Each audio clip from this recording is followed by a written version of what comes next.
2:30, here we go shopping inside the people's market. Let me give you another one on Harold Melvin. Notes.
I'm so sorry, but you can't.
President of the Barbados Union of Teachers, Brother Rudy Lovell, Brother Dr. Ian Marshall, lecturer at the University of the West Indies, Cape Campus, Brother Dennis DePisa, General Secretary of the Congress of Trade Unions and Staff Associations of Barbados, and a past President and General Secretary of the BUT, Sister Vern Charles, General Secretary of the Caribbean Union of Teachers and the President of the St. Lucia Teachers Union, Brother Victor Hutchinson, a past President of the BUT, Dr. Mark Lake, President of the Guyana Teachers Union, Professional Development Committee members, BUT Executive Community members, members from the Caribbean Union of Teachers, member units all around the Caribbean, around the region.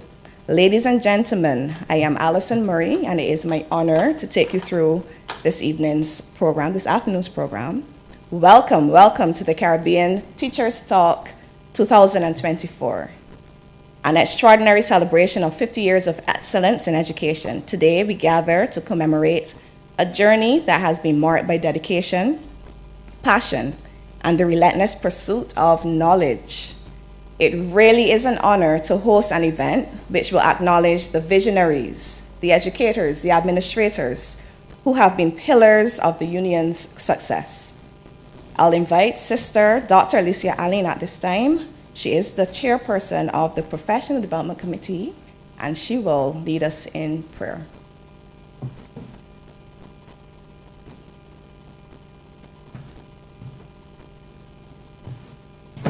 Let's stand for a word of prayer.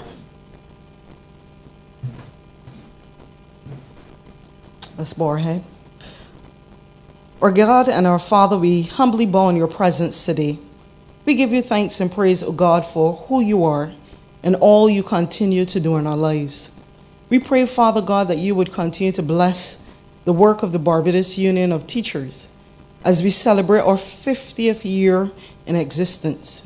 We thank you, Lord, for those who have gone before, and those who are present, and those who are to come. We pray, Father God, as we enter into this program, that you, O Lord, will be glorified by all that we do. And we give you thanks and praise. In Jesus' name, amen.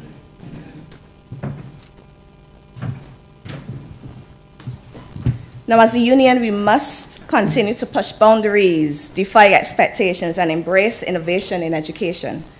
And through our collective passion and our determination, we will continue to shape the landscape of learning for the next 50 years and beyond. Our president, Brother Rudy Lovell, joins us now to deliver the opening remarks.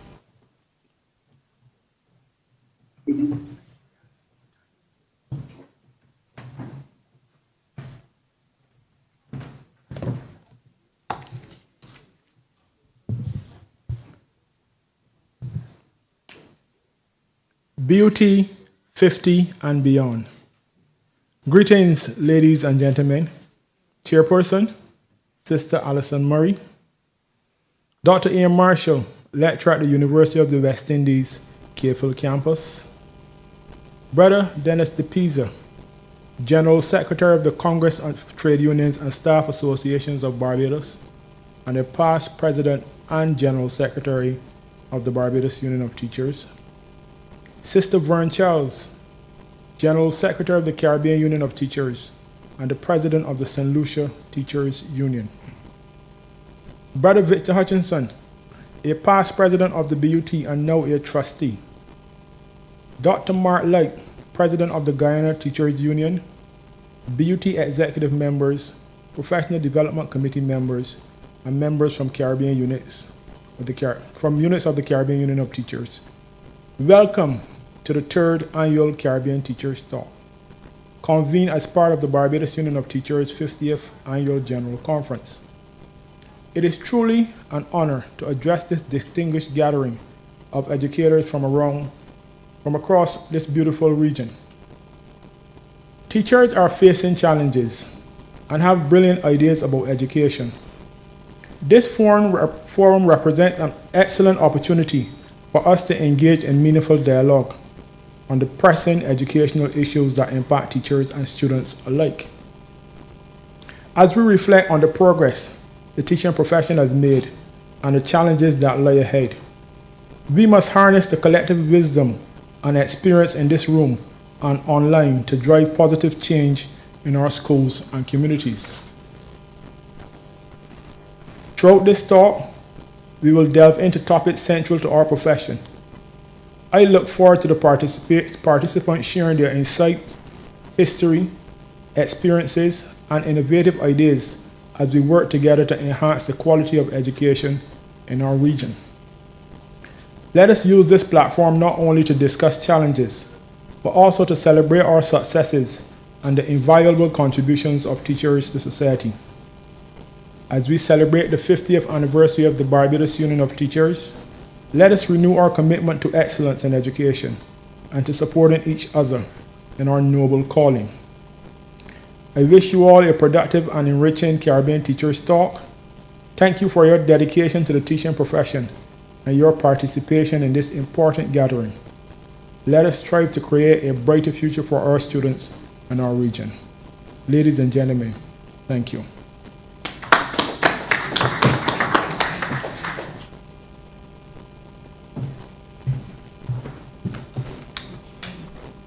We thank you, Mr. President, and we do remain committed to assisting the union as we continue to move education forward in Barbados. We want to take a moment to express our deepest gratitude to God. And to guide us through this moment, we'll invite the Spring Memorial School Choir under the direction of Choir Master Brother Dave Jackman at this time.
An absolutely beautiful rendition from the ladies, University on Government Hill.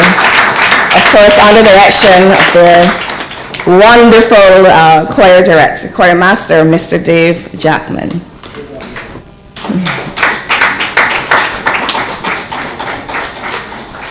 Now, as a union, our community has been our greatest strength.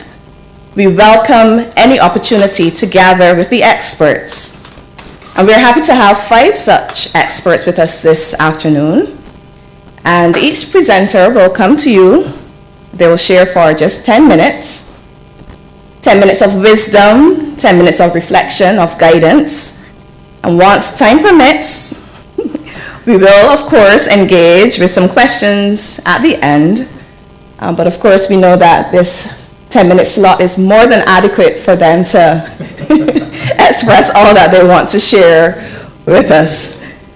Our sister Tara Durant has the special job of welcoming our first speaker. Sister Tara.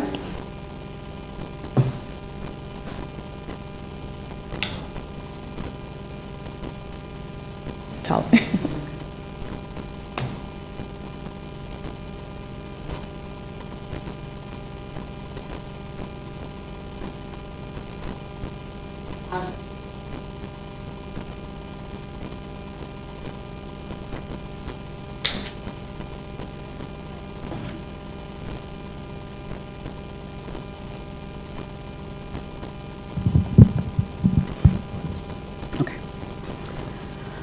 The distinct pleasure of introducing Dr. Ian Marshall.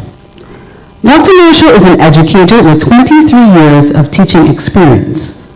He has worked as a teacher trainer and leadership development expert from 2009 to the present in the capacity as tutor in educational management and administration and research methods at the Eardiston Teachers Training College in Barbados. He also functioned as the university coordinator for the Diploma in Education Primary and the Certificate in Educational Management and Administration programs delivered by the Eardiston Teachers Training College. Dr. Marshall is an educational consultant and travels throughout the Eastern Caribbean training current and prospective educational leaders in leadership best practices. In addition, Dr. Marshall works closely with principals and teacher trade unions in Barbados to deliver a number of professional development workshops for teachers at the primary and secondary levels. Dr. Marshall has a PhD in education, a DPED secondary, Master's in Educational Administration, a Bachelor's of Honors, all from the UWI Cave Hill campus. His research interests include parental involvement, principal preparation, student academic achievement, principal and teacher leadership, inclusive education and effective schools. Dr. Marshall is an author of articles published in the Caribbean Journal of Education and Caribbean Educational Research Journal. Dr. Marshall is passionate about education and seeing positive change in educators and leaders. Ladies and gentlemen, I introduce to you Dr. Ian Marshall.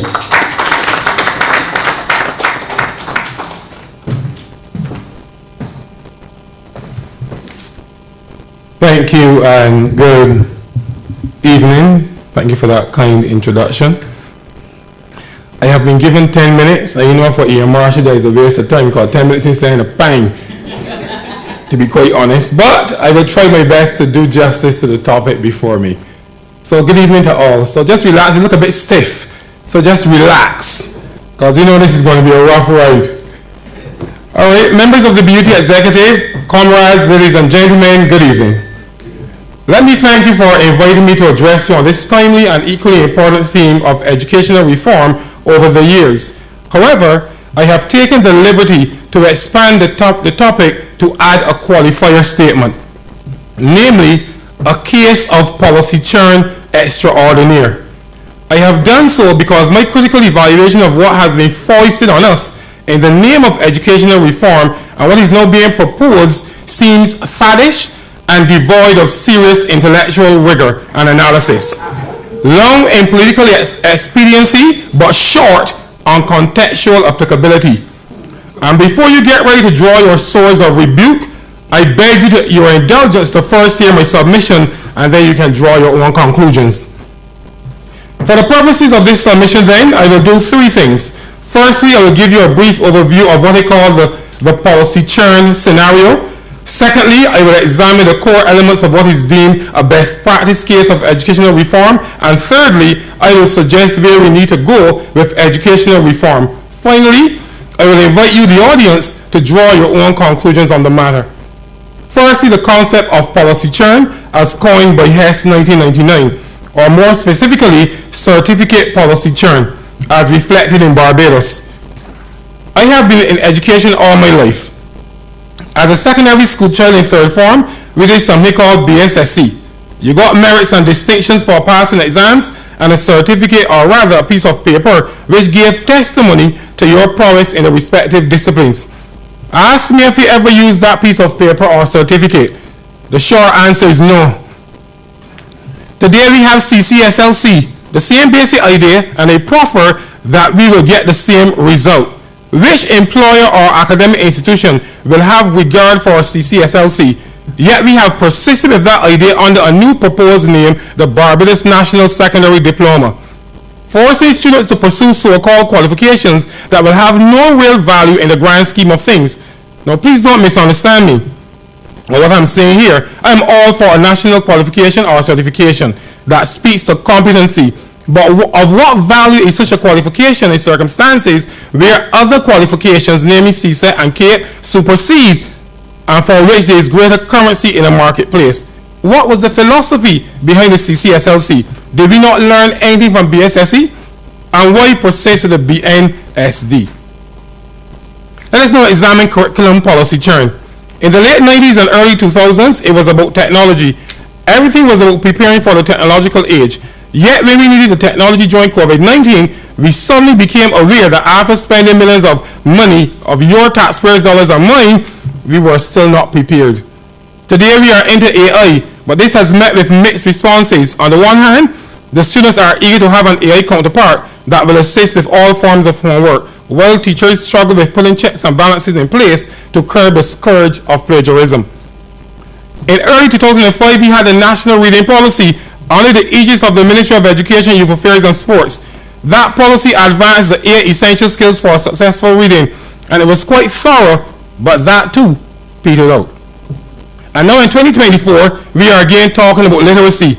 and numeracy specialists in primary schools, while lamenting the fact that reading and comprehension is still a major problem. In 1998-2000, the main focus was on special needs, and everyone was on that bandwagon. I'm not ashamed to tell you that at that time I was pursuing my ed leadership, and I must admit I did 2 courses, one in special needs as it relates to managing schools and working with parents. I had designs on becoming a principal at that time, so it made sense. However, that focus on special needs also soon petered out. Today, some 25 years later, we have not yet even gotten schools to a place where we can say that the least restrictive principle is operational in schools in Barbados. We still have a school struggling to cope with fire service vehicles, which wreak havoc on the special needs students every time the siren is activated in response to a fire emergency. You ask yourself the question, were policymakers not aware of the impact of locating a fire service department next to a special needs school? But have no fear, my comrades. Today, SEN, or Special and Inclusive Education, is back on the agenda, complete with the promise of IEPs for every child. Once again, policy churn in operation. I could go on and talk about the focus on TVET and the ebbs and flows of the policy to promote world skills in this country, or the focus on adult and continuing education that was doing quite well and filling a niche, and then suddenly it was abandoned, or at the very least, scaled down considerably. Now it appears it is back on the agenda, couched in language that speaks to competency-based education. I could talk about the Teaching Service Commission, which was enshrined in the Service Commission Act of Cap 34. It was mooted in 1993. It was mooted in 1993.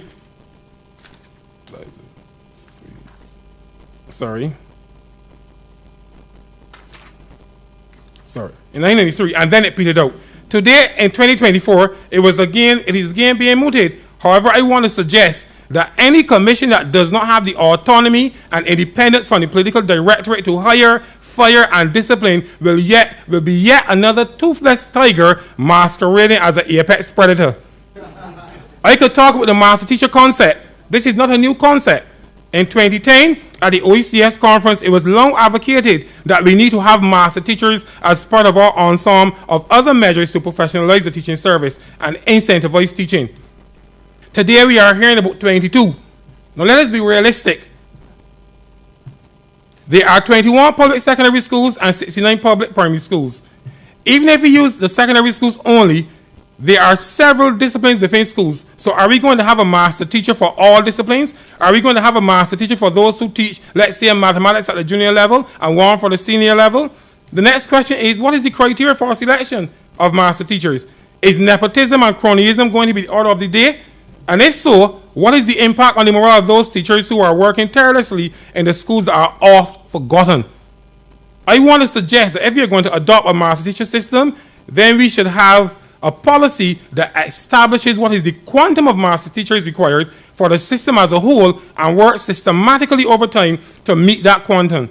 Next, there should be a clearly articulated recruitment or selection policy that drives that process, and that process should be transparent. In this way, one will be able to incentivize teaching, while at the same time building in layers of accountability for teachers and principals alike. What is the point, ladies and gentlemen, my comrades? The point is that education reform, by its very nature, will of necessity extend beyond the political term of one party or another. Therefore, if we are serious about reform, we must start with a policy framework grounded in legislative support which protects the imperative or goals of that reform, so that it transcends political parties and is therefore insulated from the vagaries of electoral politics. Ladies and gentlemen, I have only touched on 2 broad areas, but there are many more. I have given you a snippet of what policy churn looks like. I will now focus on the second part, an example of best practice, and for this, I will turn your attention to Finland to extract some salient points. The first is that the policymakers were not running around Finland having launches for educational reform and deciding on mascots before the essential elements of reform were adequately contemplated or agreed on by stakeholders. The reform or transformation was, they understood, that educational reform or transformation was a process and not an event for public consumption like a gala.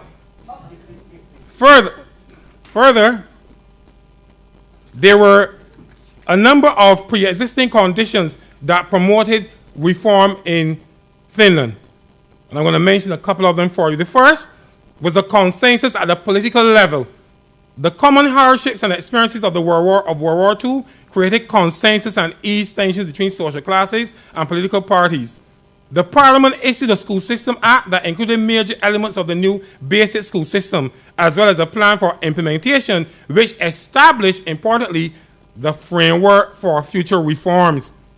There were strong administrative structures at the national, regional, and local levels that guaranteed the sustainability and consistency of the reform process.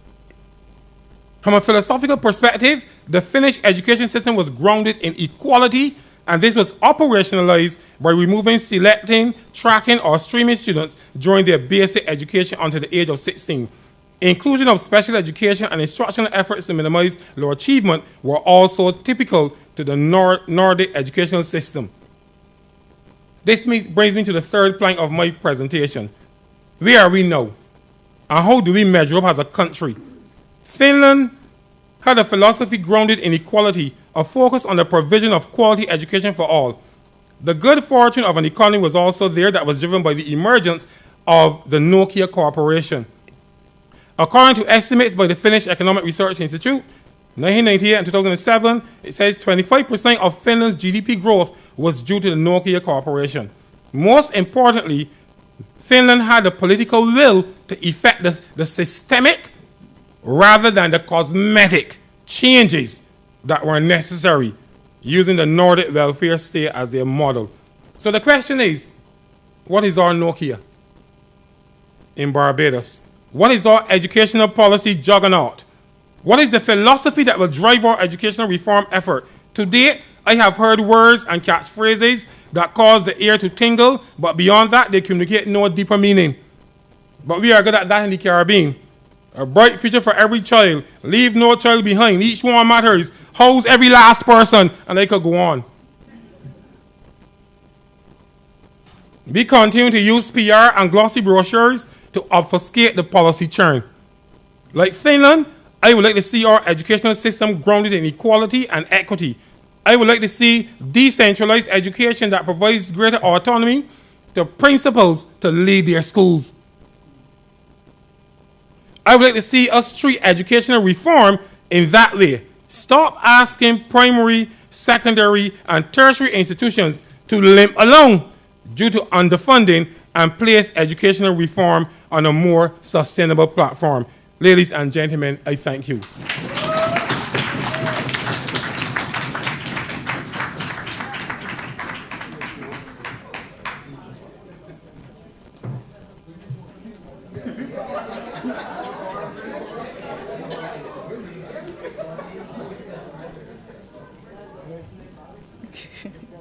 Lots to digest, lots to think about. Potent thoughts he has shared with us. I am sure we will perhaps be hearing some clips on the on the radio tomorrow. I do agree, though, that discussions on policy are really critical, and we will continue to agitate for such. So thank you, sir. Thank you, thank you. Jara Scott. Jara, am I saying it correctly? Jara Scott. Before you come, I want you to know, hang on, we are so happy to have you here. We are excited because you represent the face of other boys and girls in Barbados who we, as teachers, are preparing to be global citizens. And we can't wait to hear your spoken word piece. So welcome to you.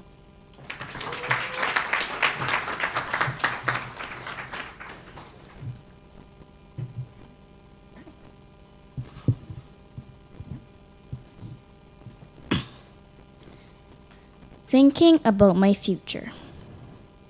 Thinking.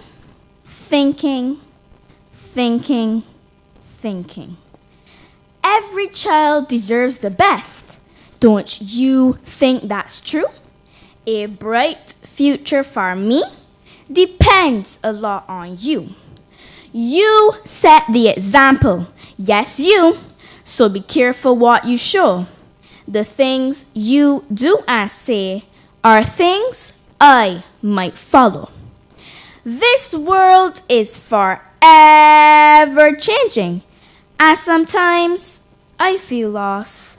I want the best for all children, but my future is in a toss.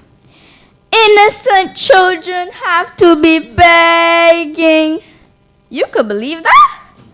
Innocent children have to be begging when we deserve the best. A bright future for me means I should not settle for less. My future can only look bright if you do your part. You say you love Barbados. Well, give the future a start. Think strongly about us before you perform any task. Will my actions be detrimental? Seriously, think about that. Are you setting the right example? Are you doing the best you can? Or can you make things better and pave the way for your fellow man? It's not only actions and words, but the way you dress and how you move. Would you want that for your children? If not, it's time to improve. I need to have proper role models, and you can be that for me. So before you act, do some thinking. Help form a better society.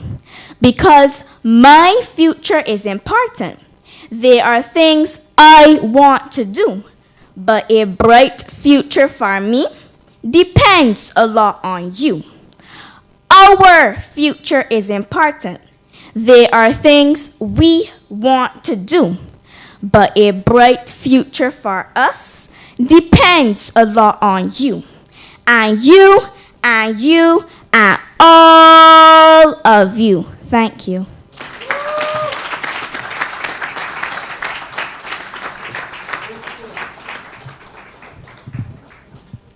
Thank you so much, and I will add that she is the current head girl at St. Silas Primary School.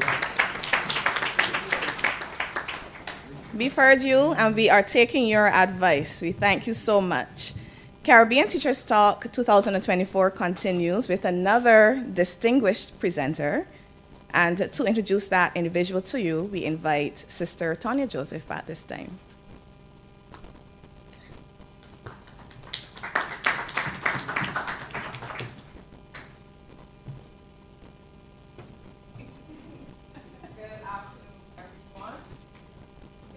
Pleasure to present to you Brother Dennis DePisa. Brother Dennis DePisa is a teacher by profession. He's a practice veteran and trade unionist of 40 years experience. He is the current serving General Secretary of the Congress of Trade Unions and Staff Associations of Barbados, C2SAB, a position he has held since 2002. He is a former president, General Secretary, and Public Relations Officer of the Barbados Union of Teachers, and has served on the executive board for a period of 21 years. At the regional level, he has served as a former vice president and trustee of the Caribbean Union of Teachers.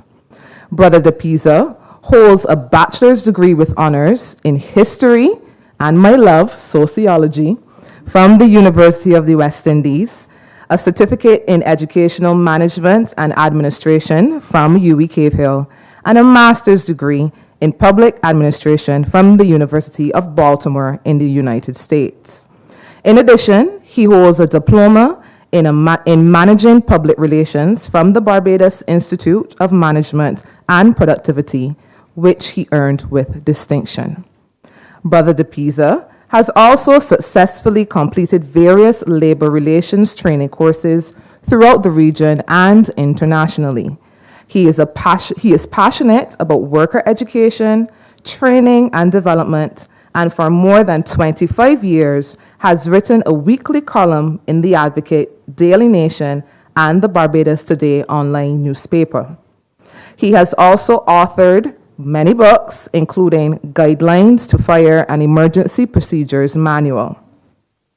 He is the founder and managing director of Regional Management Services, Inc., which specializes in the delivery of workplace training programs and offers labor relations and employee relations consultancy services. He has completed training for both public and private sector organizations, and as a labor ambassador, conducts workshops outside of Barbados. Brother DePisa has also worked in various lecture capacities at the University Cave Hill and has also served as a part-time tutor at the open campus of the University of the West Indies. In his career, he has served on several boards and committees and has also given service to various sporting organizations in Barbados. Ladies and gentlemen, Brother Dennis DePisa.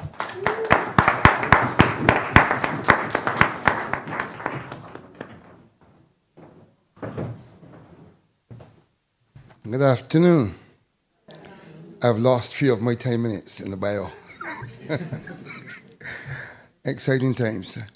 Let me say that I am not as fiery as my dear colleague, Dr. Marshall, but I have been ably led into my presentation by a student. I always say, a little child shall lead me.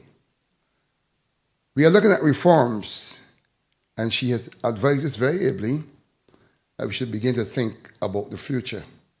And that is the future of the Barbados Union of Teachers.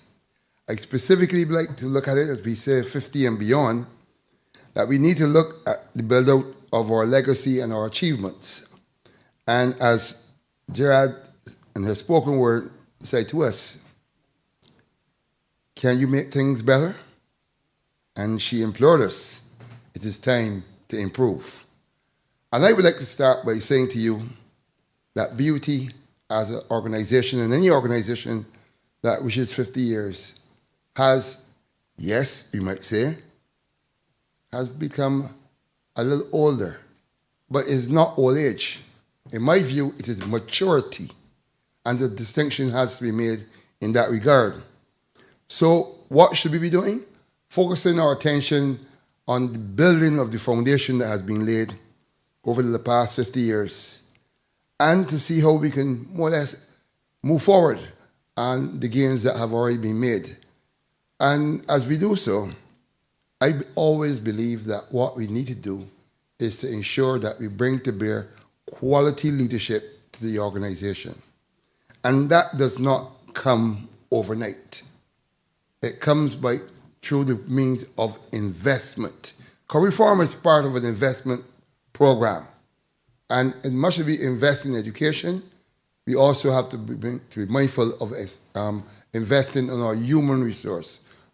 And if we are going to build out a better labor movement, a better Barbados, a better educational system, people will remain at the center of that development. And we have to invest in them.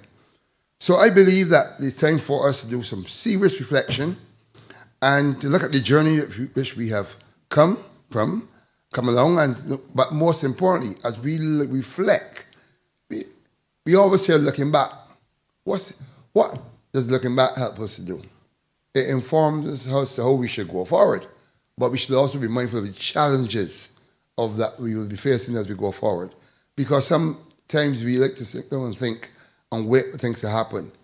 It speaks to us being proactive in our leadership and the management.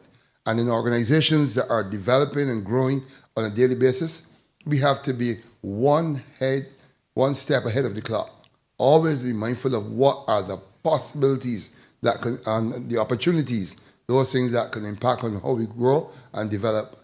And if we are so minded, I think that we are in a better position to do and achieve better outcomes.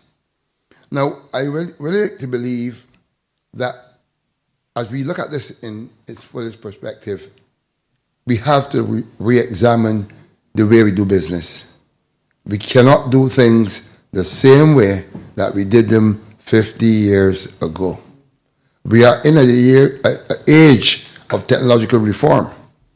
I don't know what will happen when we get to 100, what type of age we'll be in, but certainly we always have to be mindful that the world is changing, and we have to be prepared to change with it.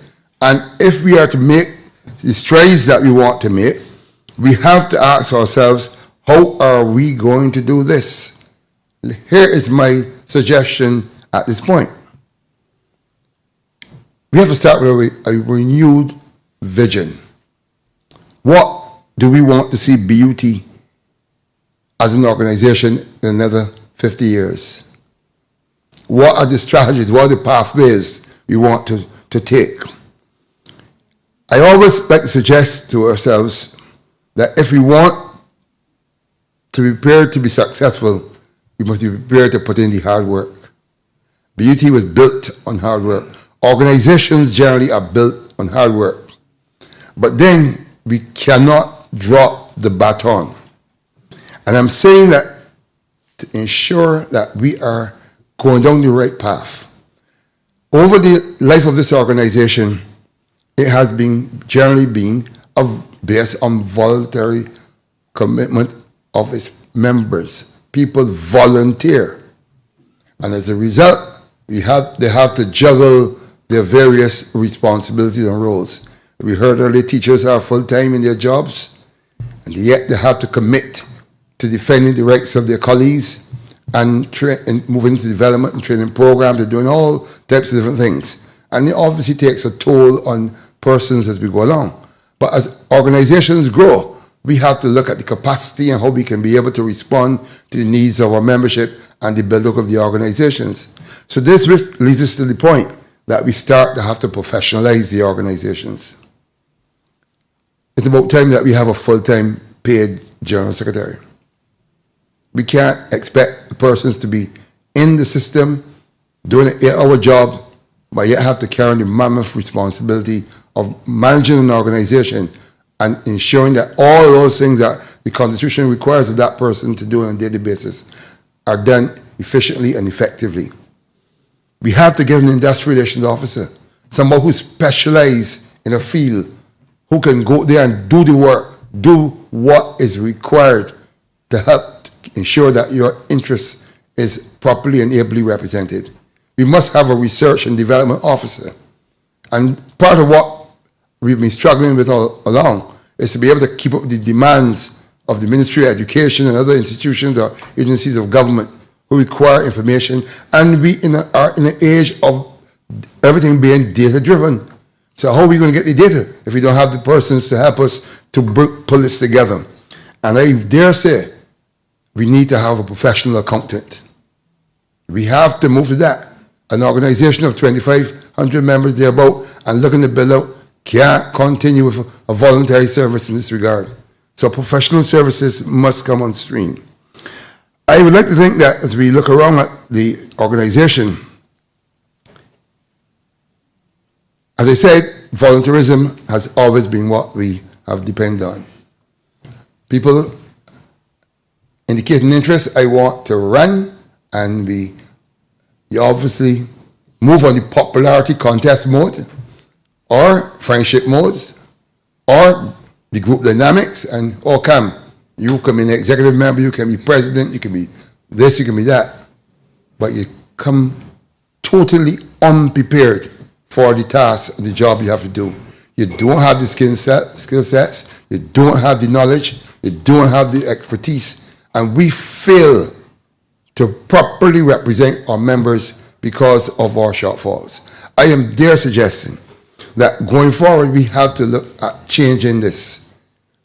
I strongly would recommend that we start to demand that persons who are vying for the top positions in our organizations, unions across the world, not even Barbados alone, should be people who have training in the role of president and general secretary.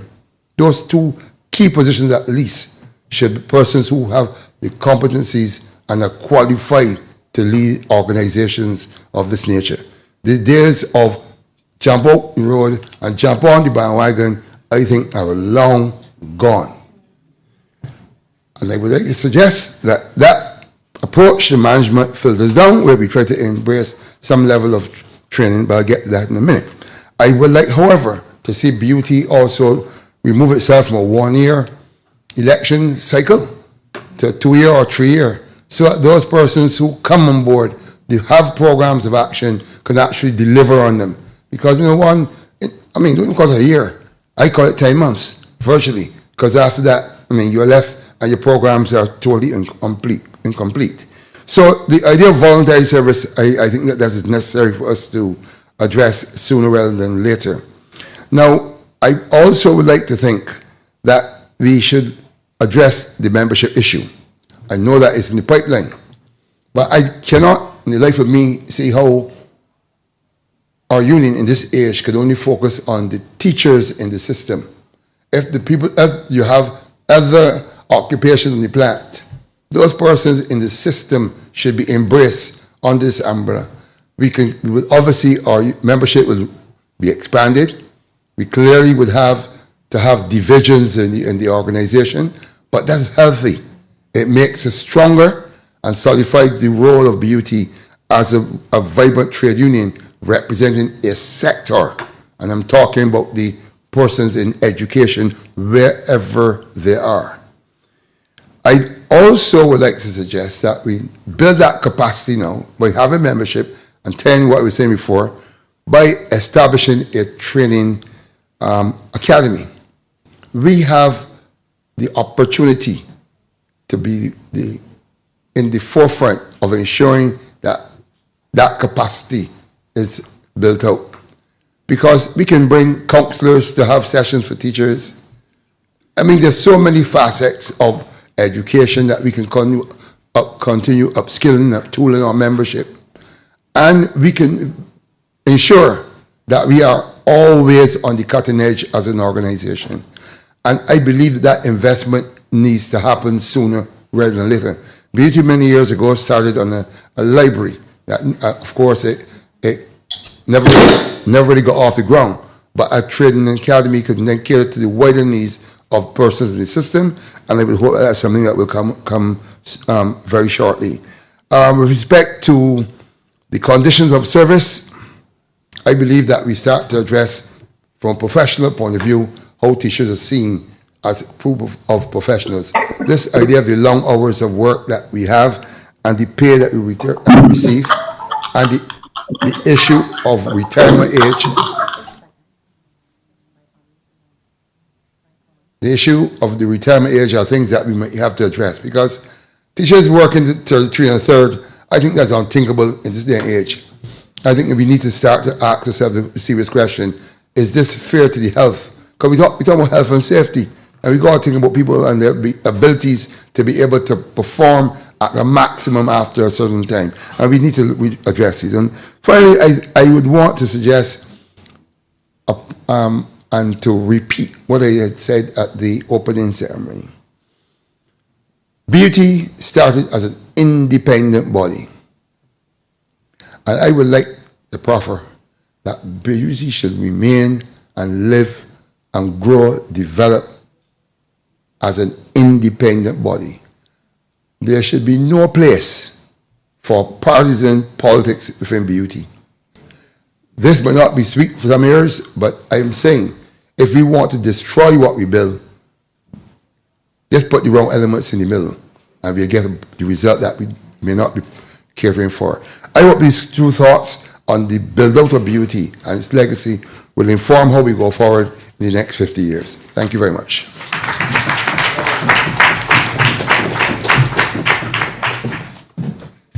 Thank you, Brother DePisa. A real moment of reflection on the union's humble beginnings and really critical pearls of wisdom that you would have shared as we try to move our union forward. Sister Sanjina Curtin joins us now, and she will offer a special bit of entertainment.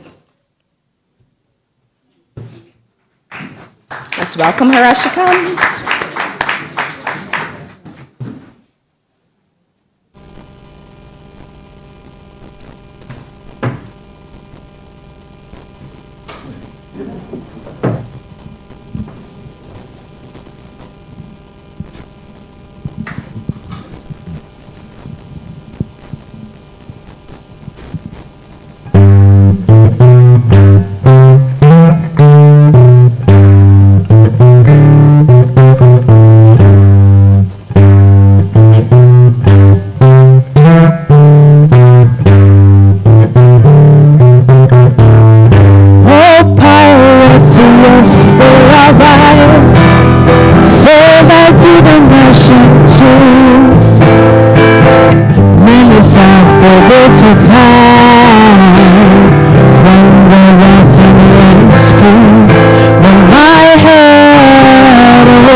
to sing these songs of freedom is all I ever had. Redemption song, redemption song. Emancipate yourself from mental slavery. None but ourselves can free our mind. Have no fear for atomic energy, 'cause none of them can stop all the time. How long shall they kill our prophets while we stand aside and look? Some say it's just a part of it. We've got to fulfill the goal. Won't you help to sing these songs of freedom? It's all I ever had.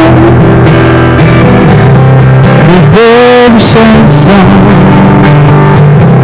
redemption song, redemption song.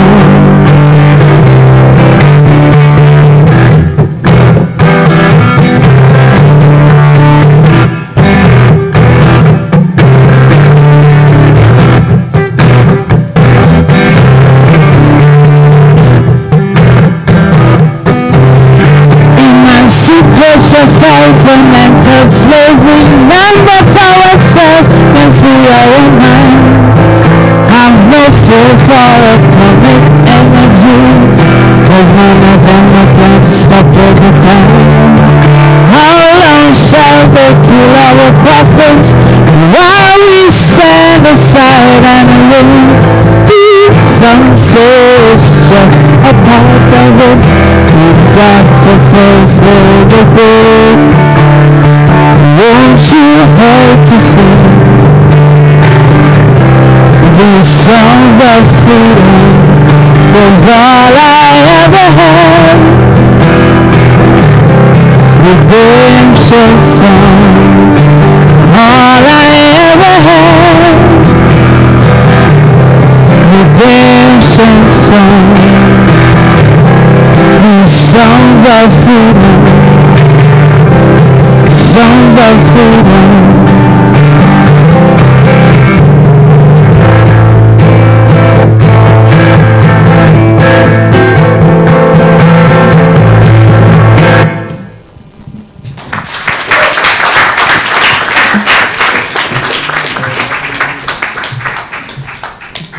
This is turning into a space where we have many, many talented members of the audience, so really beautifully teacher talent, student talent, chairperson talent. I can try. We continue to draw inspiration from the past as we look toward our future, and Sister Marcia Burt, she joins us as she introduces our third speaker, who of course will present just for 10 minutes, and we move on swiftly through our program. Sister?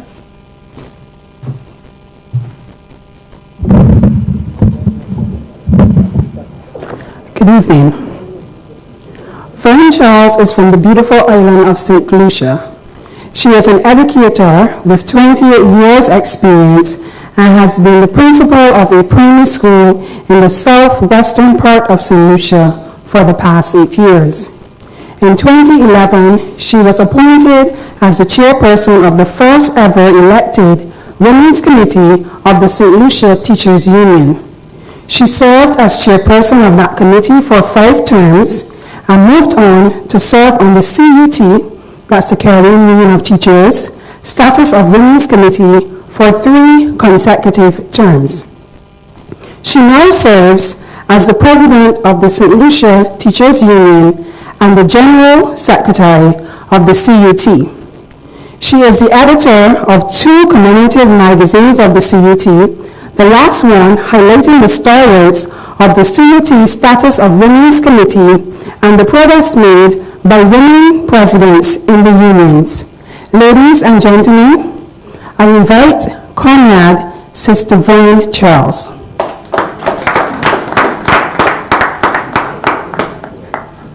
Good afternoon. Can I be heard?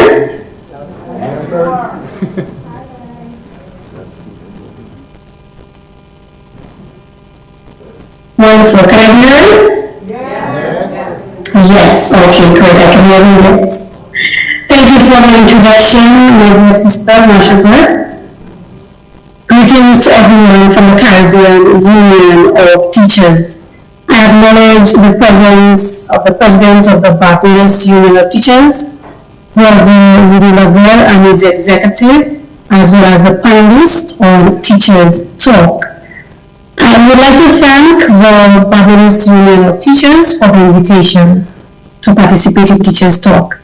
I am indeed honored, and even more so knowing that I am the sole woman, it looks like, among such esteemed men to be presenting a contribution today.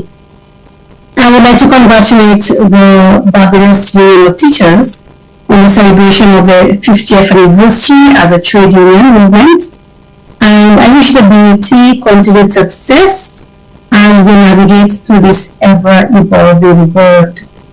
50 and beyond looks promising, and it sounds like the BUT has a roadmap and is more than ready to move forward in a very progressive direction.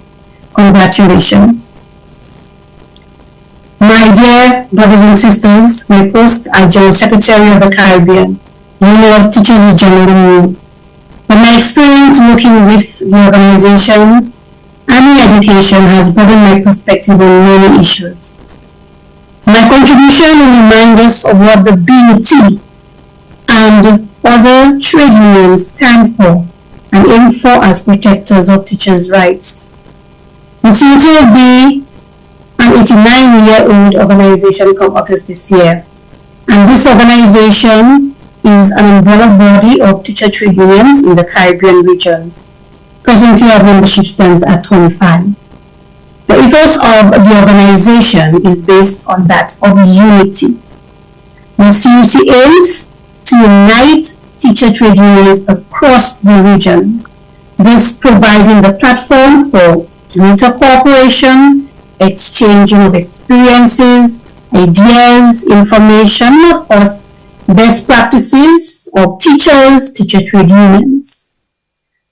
The Barbados Union of Teachers is an active part of the CUT, and I wish to applaud them for their contribution to the Caribbean Union of Teachers over the past years.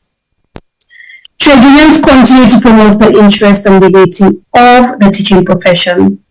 The CUT is a grouping of formidable teachers' voice in the region, and there is constant engagement with the regional organizations on matters affecting workers and education, as well as discussions to implement programs to benefit our unions.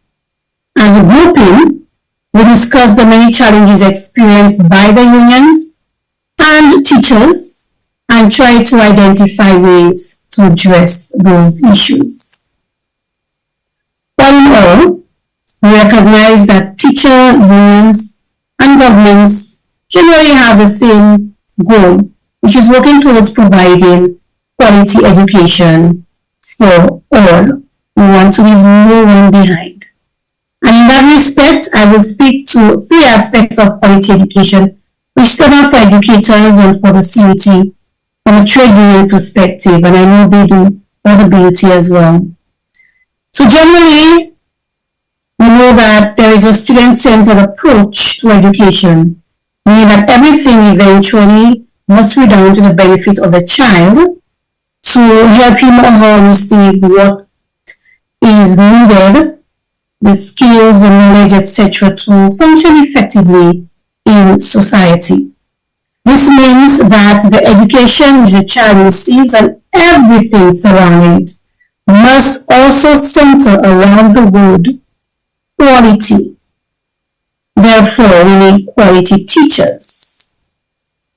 I must say, based on observations, that teacher training and professional development courses seem to be readily available to our educators. There is access to many online courses.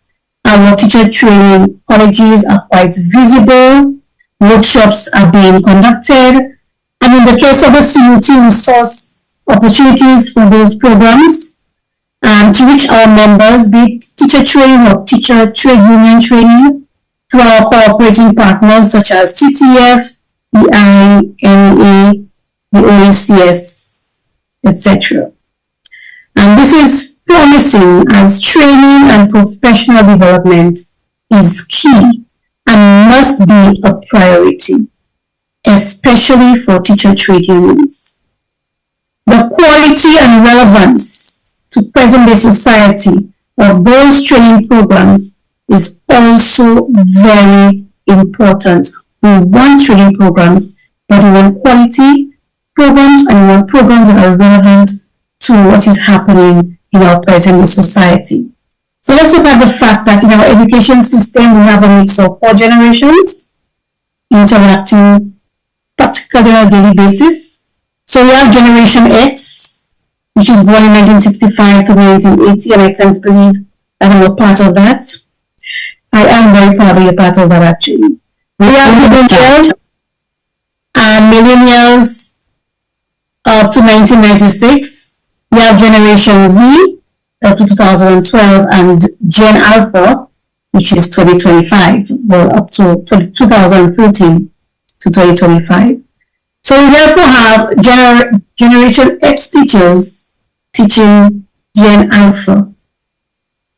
The needs of our Gen Alpha children are highly technological,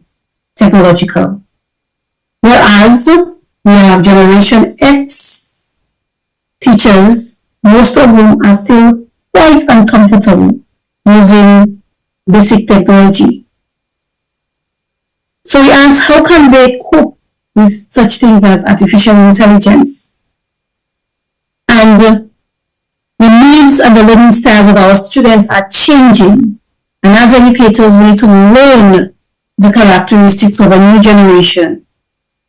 As teachers, we need to retool ourselves and learn, relearn, and ensure that we prepare ourselves for what is to lie ahead. So that is why I speak to the relevance of the training.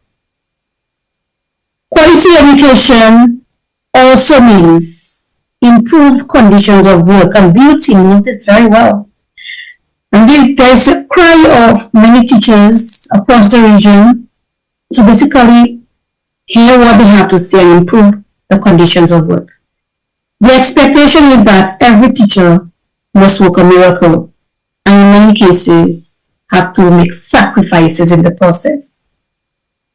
Whereas all the training programs are available and teachers and students have to work in environments that basically are not student friendly, and environments that are not teacher friendly, and in some cases are not deemed fit for work. Yet, amidst those challenges, our teachers go above and beyond to provide excellence or produce excellent results.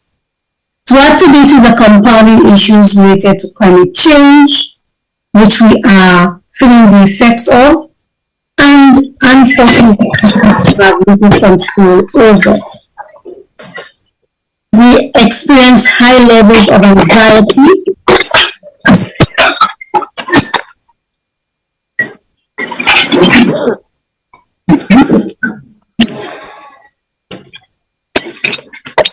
Can I be heard? Sorry, someone muted me. Hello? We're hearing you, but we're hearing us. Okay. We have high levels of anxiety, which exists whenever the hurricane season approaches. And we all know of the many disruptions to school based on the effects of storms or hurricanes in the various islands.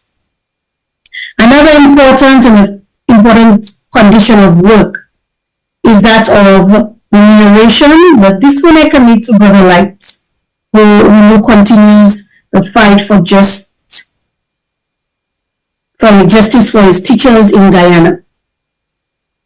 Added to that are our terms of employment, which always leaves room for improvements. What are the fringe benefits, allowances, and other means of support provided to teachers for the work that they do? Teachers deserve the best, but we are extremely valuable to society. And thirdly, quality education also means recognizing the trajectory of our society in terms of work and what is needed, and providing access to students and teachers to develop the skills necessary to do so. So looking at STEAM, technical vocational programs, entrepreneurial programs, and many more are needed to equip everyone, not only the students in the classroom, but teachers, everyone in society, with the skills needed to survive and function in this world. So these programs should be offered and must be reflected in the needs of our society. So these are just 3 points which I wanted to highlight as I make my contribution in the education teacher trade union realm. I believe that they must be taken into consideration when we look at wanting to achieve quality education. I for one follow the BUT, and I have seen its work. I can see its work in all the areas that I have highlighted above.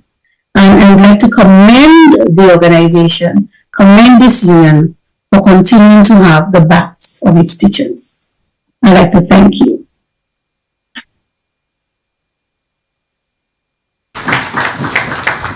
And we extend sincere gratitude to you, Sister Vern. You've caused us to think a lot more on innovation, and your advice really points us towards that sustainable development goal 4 as we try to forge forward in the best interest of our learners. At this time, we're going to hear an expression that will cause us to think deeply and carefully about the amount of courage and bravery that we sometimes need to have if we want to confront problems. And this comes a special treat from a duet from the Spring Memorial School. Please welcome them as they come.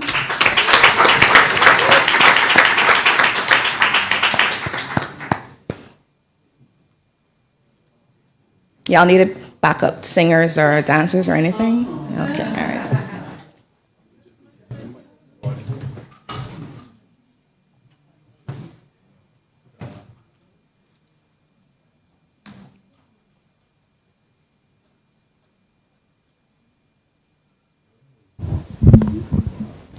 Hello?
Say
out your name,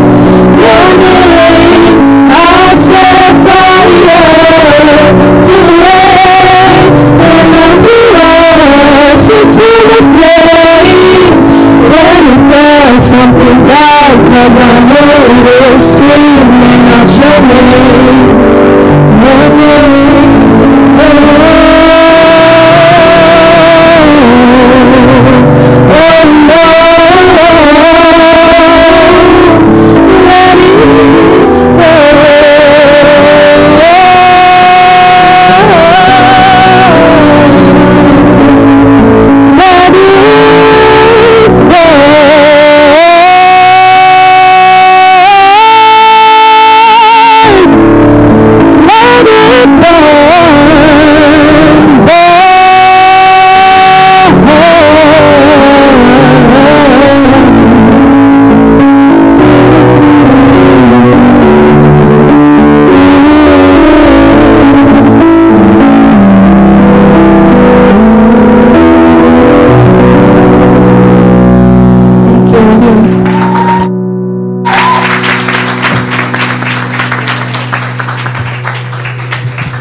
Thank you, beautiful young ladies.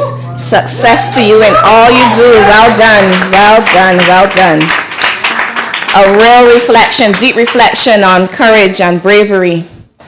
Many of the experiences, in our classrooms require us as practitioners to keep going in the best interest of our students. So we are grateful for that reminder. Caribbean Teachers Talk continues with another speaker, and we invite Sister Julicia Hines to make that introduction.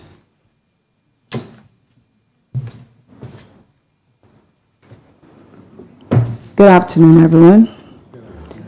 Mr. Victor St. Clair Hutchinson holds a Master of Arts degree in education with a major in educational administration, a Bachelor of Arts degree in French, Spanish, and linguistics, and a diploma in education, all from the Cayfield campus of the UWI. His work experience included being a teacher of Spanish, head of the Foreign Languages Department, and deputy principal at the Parkinson Memorial Secondary School before becoming principal of the Dighton Griffith Secondary School in 2002. He has had a long involvement in local trade union movement and the credit union movement, having occupied the following positions in the Barbados Union of Teachers: President, Vice President, Secretary of the Shop Stewards Council. Mr. Hutchinson also served as Second Vice President to the Caribbean Union of Teachers, President of the Barbados Association of Principals of Public Secondary Schools, President of the Caribbean Association of Principals and Secondary Schools, President of the Barbados Teachers Cooperative Credit Union Limited, and Chairman of the Supervisory Committee of the same. In 2017, Mr. Hutchinson was awarded the Barbados Silver Star for his contribution to education, trade unionism, and credit unionism. He was also awarded by the National Council of Parent Teachers Association for service to Parent Teachers Associations and by the Caribbean Association of Principals of Secondary Schools for contribution to education in the Caribbean. Since his retirement, Mr. Hutchinson has maintained a keen interest in teacher organizational activities.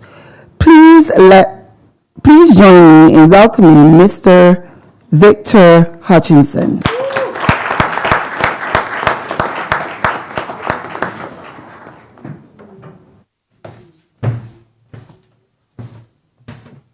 Good evening.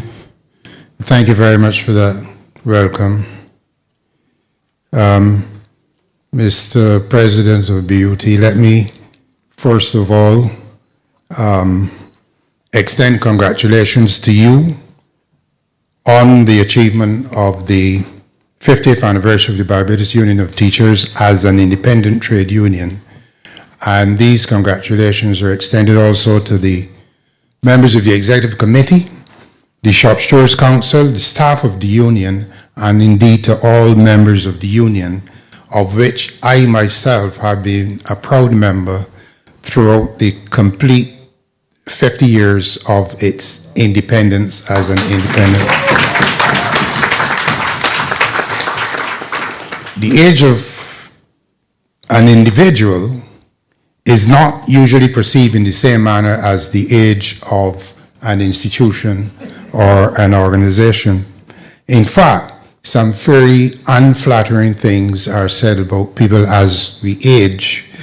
For example, the age of 50 has been described as the point when you and your hair reach agreement that separation might be best for the relationship. And I suppose I am walking evidence of that truth. Fortunately, however, an organization like a union, 50 years of existence is viewed in a rather more positive light as testament of stability, endurance, maturity, and continuity. Now, in the next few minutes, having been perceived as perhaps the most chronologically qualified person to do this, I would like to take a quick walk with you down memory lane and to reflect briefly on some of the realities that confronted this organization in 1974 when it took the bold step into independence. In short, what I want to do is to give you a glimpse of the flavor of the times, particularly of union life in those early days. And I hope that you, like me, appreciate the value of institutional history as a window to the soul of an organization, which, if suitably utilized, can help to point the way forward for contemporary leadership. Now, the origins of this union are located in the formation of the Barbados Elementary School Teachers Association, which was established in 1895. In those early days, the leaders were primarily head teachers. But in the 1950s, the government of Barbados established what were called comprehensive schools, later known as newer secondary schools. And the system of education was unified at the secondary level in 1981 with the passage of the Education Act.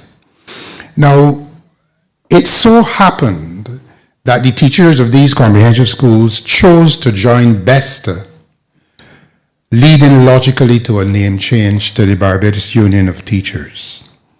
And the BUT functioned as an arm of the Civil Service Association, which was later known as the National Union of Public Workers. Now, in those days, there was an agreement between these two entities in which BUT retained about 30% of the teachers' monthly subscriptions to the CSA.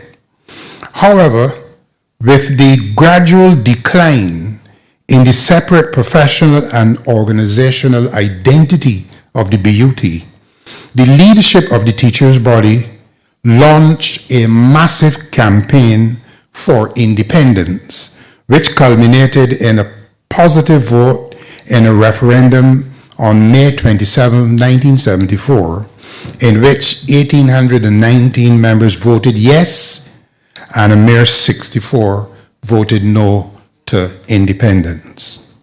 A new constitution was ratified on 29th of June 1974 at a special general meeting that was convened for that purpose, and the union on August the 2nd of that same year was registered as an independent trade union recognized by the government as the bargaining agent for teachers in the public service. Now, friends and colleagues, I do not usually single out individuals for special mention when talking about an entity in which collective action should be paramount. However, no rational discourse about the Barbados Union of Teachers can fail to acknowledge the superior contribution of Mr. John Cumberbatch, whose leadership as the first president of the independent BUT was superlative. He was brilliant, passionate, dynamic, charismatic, and incredibly articulate. And his work for the union, tireless and visionary and fearless as it was, created the architecture for the development and progress of the BUT. I had the pleasure of working with him as a teacher at the Parkinson School, and it was his example and encouragement that inspired me to join the executive committee in the early 1980s. And it so happened that a number of teachers from the Parkinson School served in one capacity or the other on the executive of the Barbados Union of Teachers. None other than my colleague Dennis DePisa, who was General Secretary and President, Noel Manning, Cecil Payne, and others are among the people who were inspired by John Cumberbatch. Incidentally, something that is not often repeated, but John Cumberbatch helped to mobilize teacher support for the development of the Barbados Teachers Cooperative Credit Union Limited under the leadership of the famous John Lovell. But the BUT as a teachers' union contributed immensely to the growth and development of the Teachers Credit Union as well. Now, let me get to the flavor of the times. I can tell you that in those early days, union meetings were characterized by fierce but highly intellectual debate and discussion. People like Stanley Mears, Sherwin Walters, Ivan Bostic, Carlyle Maskell, Betty White, Yvette Simmons Jemmett, William Skinner, John Goddard, Vernon Worrell, David Clement, and others too numerous to mention, brought logic, humor, and passion to those discussions. And as fierce as the exchanges were at times, at the end of the meeting, there was a noticeable absence of rancor. Instead, there was a determination to move forward, united and solidly together in pursuit of whatever objective and strategy had been agreed. Somebody is suggesting that there was a liquid contribution to that as well. It is possible. Let me give you a few examples of the issues that confronted the BUT in those early years and over time. First of all, 50 years ago, there was a huge level of disparity among and between the schools of Barbados, especially at the secondary level. In addition, the teachers' conditions of service also reflected significant disparities and anomalies, of which I will give you just a couple examples, Bajan couple, of course. At the secondary level, there were stark inequalities between those comprehensive schools I mentioned before and the existing grammar schools, as the older, more prestigious secondary schools were called. To illustrate, the differences included such matters as class size, size of the student roll, infrastructural provisions, resources, and so on. To give one example, when I attended school as a student of the Harrison College School, the school roll was 733. When I went to teach at the Parkinson School during the 70s and the 80s, the student roll at Parkinson School exceeded 1,500 people. And at Ellerslie Secondary School, it actually surpassed 1,700. Now, I admit that over time and over significant effort from this union, those realities have changed. And the Parkinson School roll today is about 835, while that of Harrison College is about 1,050. Of course, you know, there's a great demand to get into Harrison College, which may not be reflected similarly in the case of the other institution that I named. Now, I do not know if the younger members of this audience might be familiar of the concept of a floating form. I will tell you what it is. It referred to a class which had no classroom base for registration of pupils, nor for the instructional process. Instead, teachers and students had to search the school compound for a spot on the school pasture, on the stairwell, under a tree, or in any available corner of the school to conduct the activities associated with teaching and learning. And you can well imagine the fate of those students and teachers during the rainy season. Also, when student teams came to these comprehensive schools, some of them to participate in inter-school activity, football, cricket, and so on, there were no change in facilities.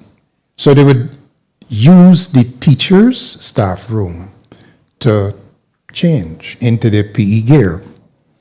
When the reverse took place and students, let's say from Parkinson, went out to some of these older secondary schools, when they came back, they said, oh man, these schools were like hotels. When they contrasted the physical provision that was the reality of the older secondary school compared to the reality of their own school. In those days, two colleagues, the principals of older secondary schools were paid more than their counterparts in the newer secondary schools, even though the school rolls were significantly smaller.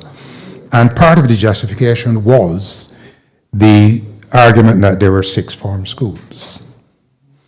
At the primary level, there were 3 grades of primary school principal, with size being a factor. And these grades attracted different salaries. And if you were a principal in one of the grade 3 schools, and you had on your staff a teacher who had a university degree, the difference between your salary and the salary of that teacher would be negligible and may not always be in the favor of the principal. In addition, at the primary school level, teachers did not enjoy non-teaching periods, did not enjoy them. Let's look at professional training and how it was valued. In those days, salaries were depressed for everybody really in the teaching service. However, if you had a scenario in which 2 identical twins with identical academic qualifications joined the teaching service, and one of them chose to pursue teacher training at the Erdison Teachers Training College, while his brother opted for a degree program at the University of the West Indies. When these 2 persons graduated, the salary of the university graduate virtually doubled, while the Erdison graduate got an increase of approximately $25. It was the equivalent of an increment. And that is one of the issues that the union fought in a project which became known as the overlap, in which the union argued that the system was not placing value on professional training. And if you want to say that teaching is a profession, and a noble one at that, and you want to encourage people to get training, how could you so despise the acquisition of that qualification that you do not reward it better? So the union agitated for change in all of those areas.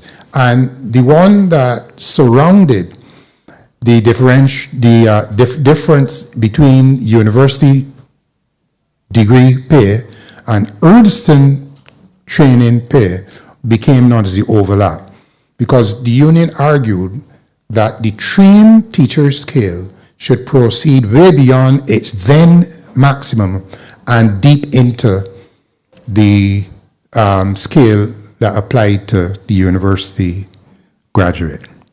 So I could go on and on for the whole afternoon talking about the issues that the union had to fight.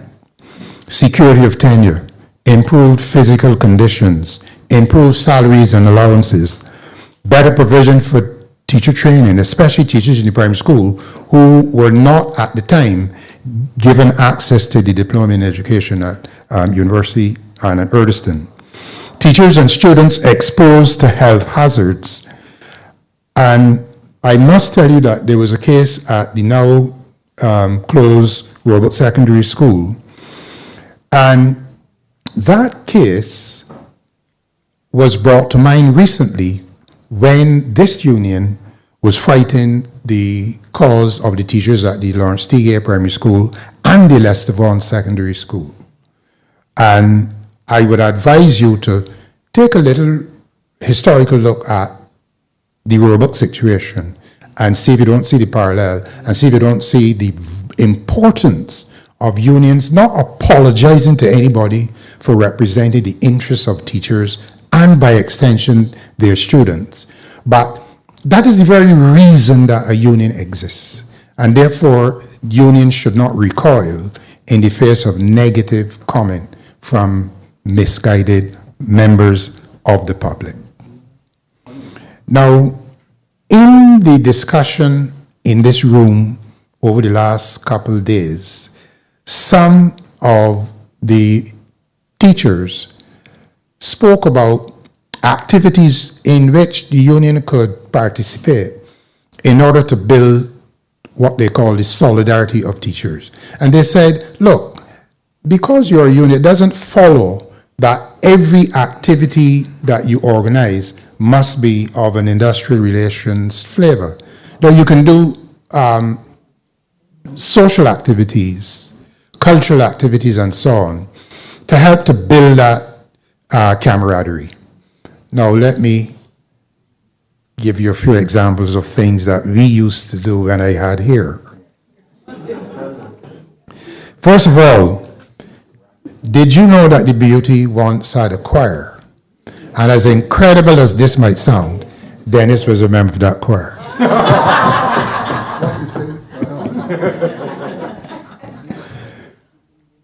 It also had a drama group, a cultural committee that staged plays, concerts, and yes, calypso competitions. Yes, a karate club. And even more incredible, I was the first president of the BUT Karate Club. Ronald Jones. We had a ballroom dance club. We had teams in sports like hockey, table tennis, cricket, dominoes, volleyball. And colleagues, did you know that we also used to sponsor an all-year nights party in the union at the headquarters? Where teachers could come and have a good time, essentially for free, right? Yes. In short, colleagues, there was a rich variety of activities designed to cater to the interests of the different personalities that made up the membership of a mass-based organization like the BUT. Now, I'm certainly not suggesting that you should or could resurrect all of these clubs and organizations today. Rather, what I want to suggest is that you might reflect upon what it is that might appeal to today's teacher and could therefore potentially help the union to build and maintain the cohesiveness, the unity, and the camaraderie which would enhance the solidarity about which the teachers spoke yesterday. Now, I want then, as I come towards my conclusion, to say that this union became independent in the face of a reality of inequality, disparity, injustice, snobbery, and our society is still a fairly snobbish society. You just have to look at how people perceive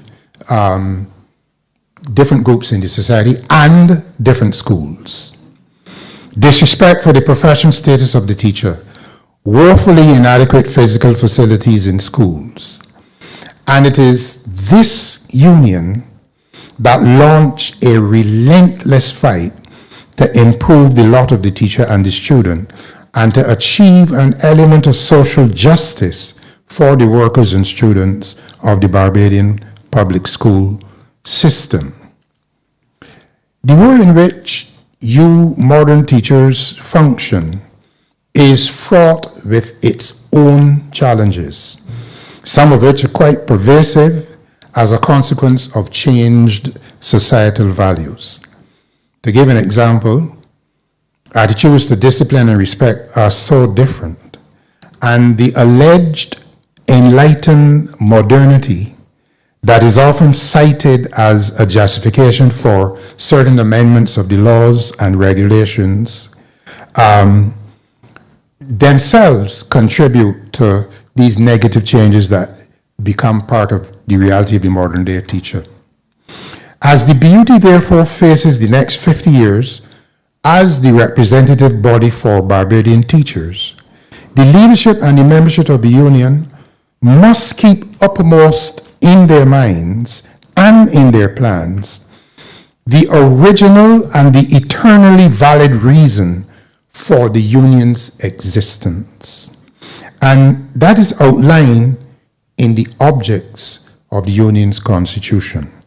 And the causes that inform those objects include social justice through education, high professional standards among teachers, assisting teachers in the articulation of broad social and human purposes, defense of the teachers' exercise of their rights as citizens, promotion of the material interests of teachers, and securement for teachers of the opportunity to participate actively at all levels in the formulation of educational policies. In short, colleagues, the role of the BUT and all teacher unions as the defender of the material, social, psychological, physical, and educational well-being of teachers must forever remain the supreme focus of its efforts. In pursuit of this objective, it behooves the leaders and members of the union to conduct their activities in a spirit of collegiality, collectivism, collaboration, and solidarity, embracing the reality expressed in the proverb, which I'm going to quote in a minute, which is believed to be of African origin, and it goes like this: if you want to go fast, go alone. If you want to go far, go together. Thank you very much, ladies and gentlemen.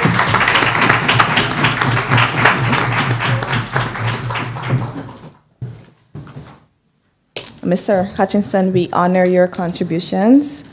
You continue to be viewed as one of the pillars of success in our education system here in Barbados. So thank you for sharing.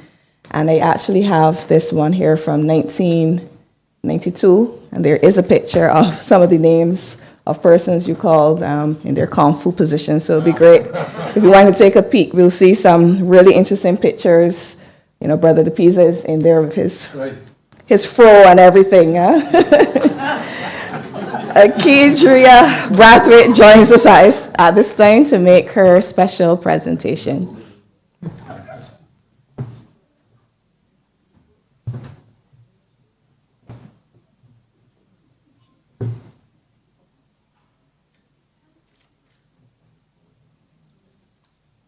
And I believe Akedria also attends Christ Church Foundation School. Yeah, so she's a proud representative.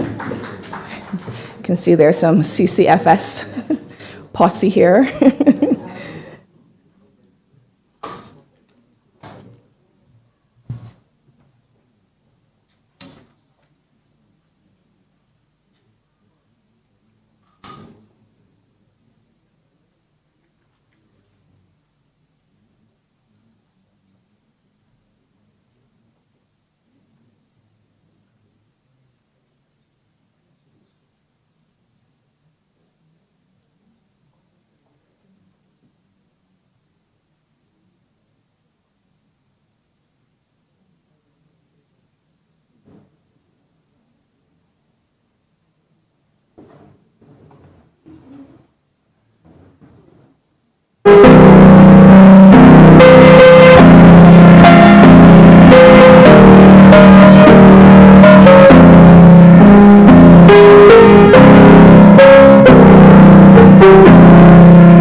Really well done. Thank you so much for sharing your talent with us.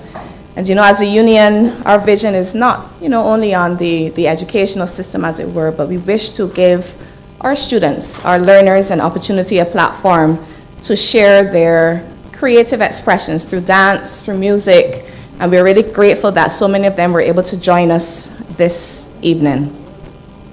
Let's give them a round of applause.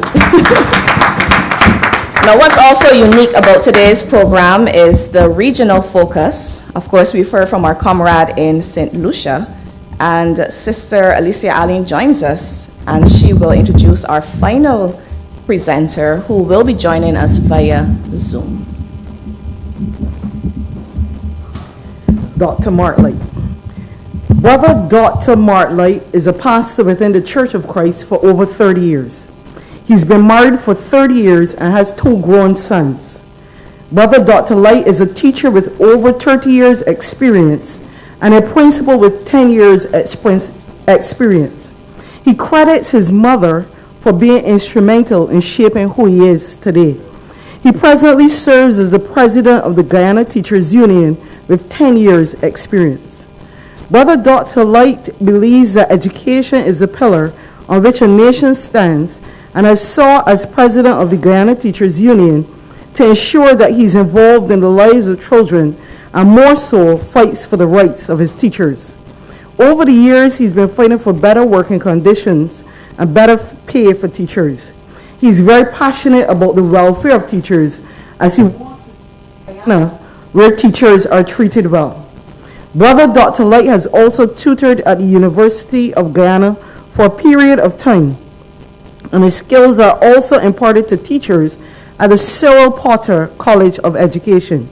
His qualifications include a doctorate in transformational leadership, master's in curriculum and instruction, bachelor's degree in social studies, associate degree in theology, certificate in education management, and he's a trained Class 1, Grade 1 teacher. At this time, I invite you to listen to the presentation by Brother Dr. Mark Light.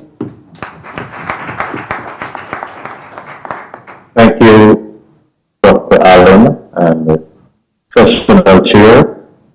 I want to extend heartiest congratulations to Brother Woody Level.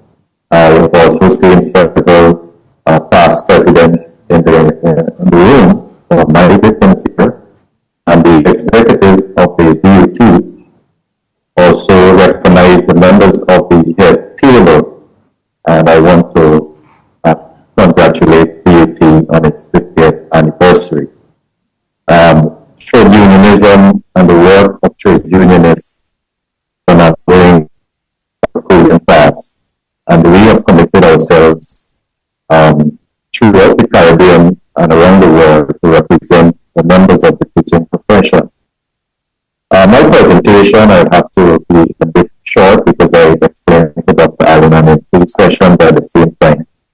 And I just want to, stick to the point that I wanted to make here this evening.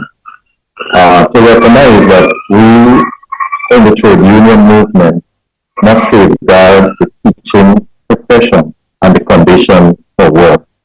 And so I would like to speak to you briefly on the safeguarding the teaching profession and the conditions for work. And this is very difficult and the challenging work that we are called to do. The question is, can the teaching profession be safeguarded? And what is needed to safeguard the teaching profession?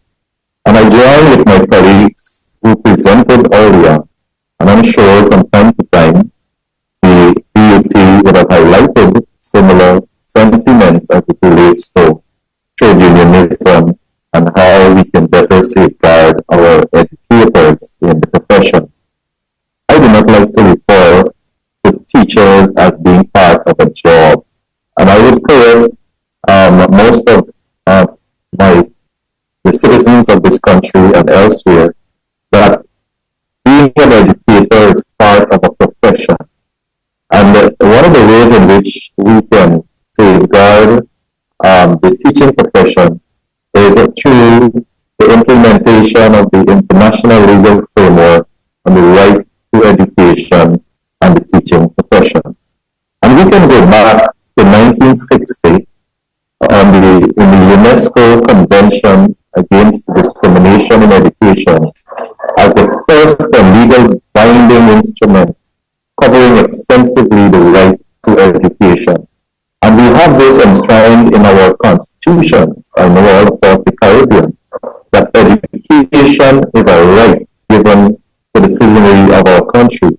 And we are tasked with ensuring that the learners are given an opportunity to be educated without any form of discrimination. So we as a union must not only fight for the rights of teachers, but to ensure that that democratic right, according to the UNESCO's convention, is implemented in a very rigid way within our sphere. Also, the ILO's UNESCO recommendation concerning the status of teachers, and that was established in 1960. And that recommendation also speaks to the rights of teachers in the education sector. And I'm sure over the 50 years, the BUT would have had to engage, and we say here in Guyana, I don't want to use the word loosely, the powers that be, the government of the day, to ensure that teachers' rights are always respected. And that my sister highlighted that here in Guyana we are also making that stand, and we continue to do so. The second thing I want to mention, apart from the implementation of that international legal framework on the rights of education and the teaching profession, is to also highlight that through the use of strict monitoring systems, we can oversee the implementation of international standards and the teaching profession. And therefore, there is an urge for us to have those rigid bodies within our location to establish what we call a task force within our region, within our country, to resolve and to monitor what is happening in the education sector. A third point I want to make is pertaining to the recruitment and retention of teachers. If we are to safeguard our professionals in the education sector and the conditions under which they work, we have to ensure that there is a proper recruitment and retention system in place for our teachers. And that may be required where we have looking at measures to train and upskill teachers in specific subject areas. What are those subject areas within Barbados that one will have to search and ensure that there is an active recruitment system? Here in Guyana, we have skill training in the area of pivot training programs to ensure that we have those skilled workers, because there was a time when the emphasis was just on mathematics and science, and so we've seen the need now for persons in the technical field to ensure that our young students are exposed to the right kind of education in this time of our dispensation. And so we can consider looking at broader, and this is something that the union can advocate for, having a national teacher vacancy website, and not only at the time of national vacancy, but there's always an ongoing uploading of vacancies that exist within your country. A fourth point I want to make is for us to understand the role of technology, and I think some of the speakers spoke about it. Technology and the digital transformation that is needed locally. And so the discussion must not be around technology replacing educators, but how can we see technology being introduced in the education sector and look at it in a very creative way to complement the delivery of education to meet the present generation. And so there is need for reskilling teachers to meet the digitalized needs of the education sector. And this may require the union, the BUT, to actively engage in training sessions to equip the educators who are not exposed to this in their training ways, so that they can come up to speed, as we say here, with the digital age, appreciate how technology and the transformation of technology to the education sector can lead to a better education system. And a fifth point I want to make is for us to understand the role, and I will elaborate a little bit on this, because the role of the trade union and other professional organizations in the process regarding the teaching profession. What is the role of the trade unions? And we seem to, be up against an even more challenging situation. So we have to look at how do we treat with teacher burnout. Our teachers are being burnt out because of the hours they work, 24 hours a day, 7 days a week. Teachers taking in work, the grade assignments. How do we treat with teachers being burnt out? Is there a discussion that is needed on the blended modality or the blended approach to help fill that gap? Should there be online and face-to-face engagement to bridge that gap so that our teachers can be able to rise against being burnt out? Another thing that the trade union movement cognizant of is teacher compensation, which is a global problem. Our teachers, are the teachers properly compensated? I noticed a trade union within the Caribbean and the CAT recently inked an agreement. The last agreement was inked in 2008, and we hear a lot of our stories around the CAT table. The last time many teachers within the various territories would have had an increase. And so we have to work very hard to ensure that there is proper compensation for the teachers that are servicing our classes and the nation's sector. And that would mean that we're addressing a retention problem, because if teachers are paid properly and they're given proper remuneration, then there is an easy way of us retaining our best educators for the nation. I would also want to say that the conditions of work, we have to pay attention to that. What are those minimum standards that we would accept for our schools? We've learned around the CAT table that a lot of our schools are affected by moles and other things, that affect the conditions of work. Teachers are becoming sick because of the disinfestation of the various classrooms and other challenges. I don't know if be affected by this, but we have to address the current working conditions and the kind of service. We've seen in the Caribbean some countries fighting for gratuity and pension for the educators. So these are things that we have to look at in order to retain our educators, the best minds in our country. The union, the BUT, must also focus on continuous professional development sessions to address the provision of resources, things like class size and mentoring and coaching. Are these still a part of our push to ensure that our union members are really given an opportunity to function in the best environment? What are we doing?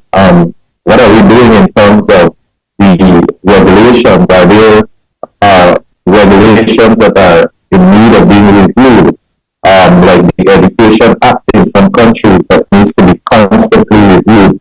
The BUT has to, in its push to go forward, address these challenges that are there as a threat to the education sector and our educators in general. So in a nutshell, we have to look at our role, and I want to emphasize the role of the trade union. At 50, I'm sure you have seen much, but are there newer challenges that you have to face? Are there challenges that you never faced in the past that are now picking up? The challenge of technology, the challenge of class size, the challenge of continuous professional development sessions, the challenge of conditions of work and remuneration. These are all important to our push to be better at representing our members.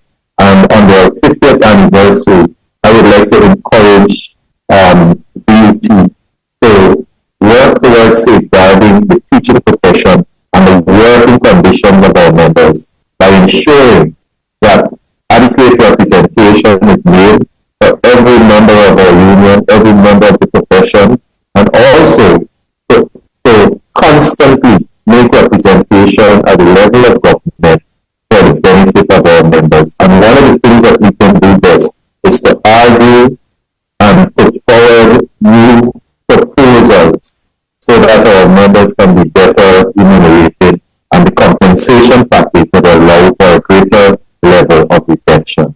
Again, I want to extend a hearty congratulations to the BUT, and I know that having lived through 50 years, that you are well placed for another 50.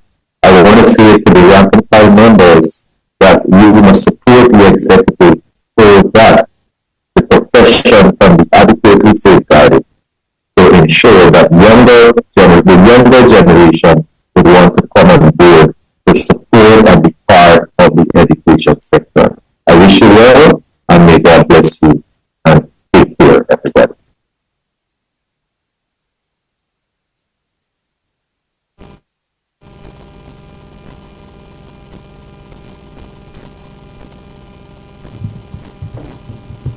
We trust your wisdom, and we certainly will seek as best we can to action the suggestions that you have made. Of course, teacher compensation stands out. We wouldn't mind if that takes priority. Before we proceed, though, we wish to recognize the contribution of Dr. Marshall. He has offered an apology for his early exit, but we were truly moved by his remarks. We have a special treat for you now in the person of Brother Mr. Cooper Dan, who will grace the semi-stage now with a treat to help us perhaps look closely at our reflection, maybe. So we await his arrival in 2 minutes. I can try to sing it for you until he...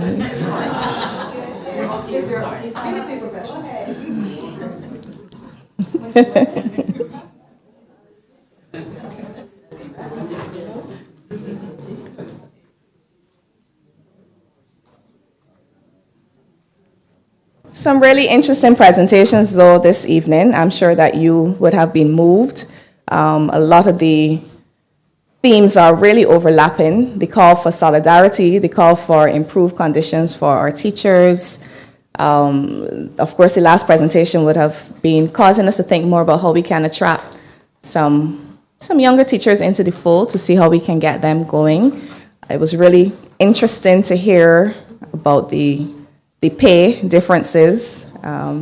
I know my mom speaks of being paid, I think she said $120 when she started off in the 70s. Pardon? And you could have saved. I heard somebody saying, yeah, there was enough to save. So here he is, ladies and gentlemen. I was warming him up for you. Thank you.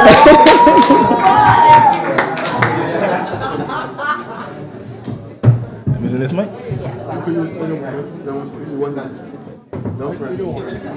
All two working? Yeah. I using both. First verse and second verse. Yeah. I want to stand on the podium like a big shot, you know? Good evening, everybody. I can just start. Whenever the music start, we can start. So I want a little photo. I want a little important. Me like important. So on today's thing, cue, music, thing. Let's get it. So if you know the song, can help me sing it, yeah? See this one pretty man in you? Equality. Yes, you will be. When I look in the mirror, I don't see a perfect man, no. I don't see a trying man, and I don't see an honest man. Now take a look in the mirror. Be proud of your reflection. Everybody has their story. That's why you shouldn't judge no one. Look, people are easy. They change like the weather, and I can't trust another man or woman. And the music has stressful. I singing all kind of song. And still this is what I think I know. But I know you jobless. Sometimes I get the best man, just got to get the worst. I am so blessed and I know my way. And every time that you face I know I don't say that I know who I am. When I look in the mirror, if that is me in the mirror, yes I know who I am. When I look in the mirror, it is me I see in the mirror. Well, inside the mirror, that is me in the mirror. Inside the mirror, I see a reflection of me. The landlord is every time you blink is one time. I can't keep a blinking saying, but the children in hungry. Jason Jeremiah said yes, and I can't say that with my chest, cause I know who jobless sing. Sometimes I get the best man, just got to get the worst. I am so blessed and I know my way. I want to hear every tears and hear sing the person so ready that I know who I am. When I look in the mirror, that is me in the mirror. Oh yes, I know who I am. When I look mirror. It is me I see in the mirror. Inside the mirror, well, that is me in the mirror. Inside the mirror, I see a reflection of me. Inside the mirror, when I look in the mirror, I see a reflection of me. What any play people in one, they play inside, they look in the mirror, they put a camera in the smart, so secret, what I think. Huh? You know what we're seeing, you know? Regardless. But sometimes I get the best man, was not perfectly worse. I am, whoever control the music, when it comes to three, I am turn it up. 1, 2, 3, that I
platform, as it were.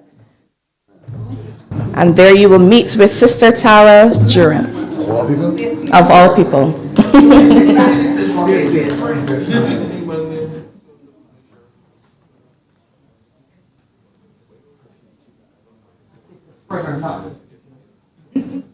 Sister Springer, my apologies.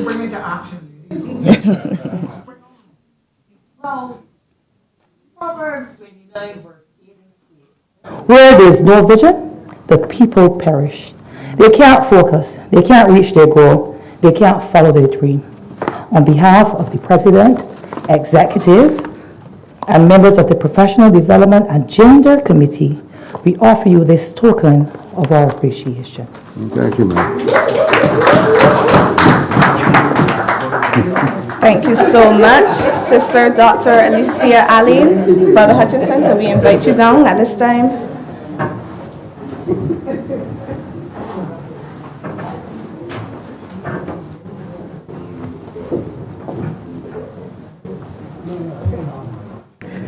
You gave us a reflection of where we started from and where we are today and where we're to go. And I want to say on behalf of the Professional Development and Gender Committee, thank you very much for accepting our invitation to speak to us today. We're thankful for your wisdom, your knowledge, and for always being there that we can call upon you at anything. Thank you very much. All right, thank you so much. Sister Sharice Rock joins us at this time. She will move the vote of thanks. Sister Rock. And she, of course, is the Deputy Chairperson of the Professional Development Committee.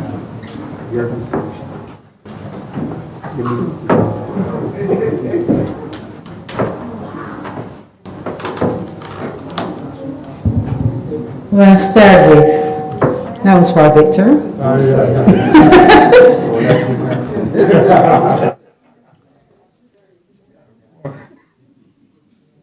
Indeed, the young lady from Jamaica says that gratitude is a must in her song. Pardon? No, I'm not saying that. Alison Marie, for me, it would be a tragedy not to mention the awesomeness of your alacrity. Dr. Eileen invoked God's presence, whom we need for our every essence. President Rudy, the opening remarks he did give. This Caribbean teacher star a day to us, he also did give. What a beautiful rendition from the Spring Memorial Choir. For years to come, we will surely remember. Choir Master Dave Lane, you are to these girls a great gain. Bio readers, you all did well. Tara Jewett, Sonia Joseph, Marshall Burke, Julicia Hines, Dr. Alicia Allen, how swell. Dr. Ian Marshall is quite the guru. Education reform to you, sir, is nothing new. You gave us food for thought to last. The 10 minutes we gave him really made him talk fast. Transparency, accountability, longevity, and transcendency, quality churn, and best practice were his advocacy. Jara Scott showed us why she is the head girl. A brighter future she is seeking for her world. She made the way for Brother DePisa, who spoke about putting people at the center. He called for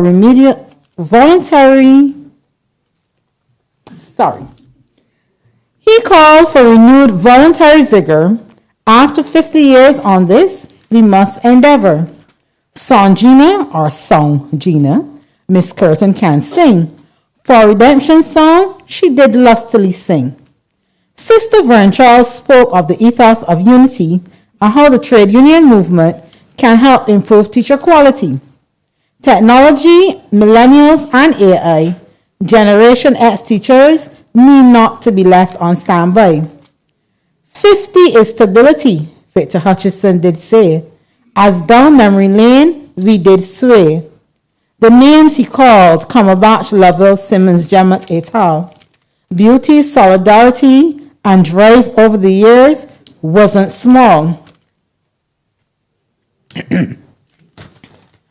Akedra did Gabby and Foundation proud. The steel pan piece you did was quite profound. Dr. Martlight from the task did not shirk as he spoke on safeguarding the teaching profession and how to improve our conditions of work. The view from the CUT table, he showed how we need to get ahead of problems like class size, retention, and mold. Stefan, Berkeley, Solange, Curtis, Charmaine, and team, you made this production quite the dream. I never knew media production was so much entailed. The teaching profession, I will not trade. The Professional Development Committee, to you, all I extend gratitude. You pulled off this Caribbean teacher talk with exuberance. It did exude. Ladies and gentlemen, if I missed anybody in my vote of thanks, I apologize. Thank you for coming and making this Caribbean Teachers Talk a resounding success.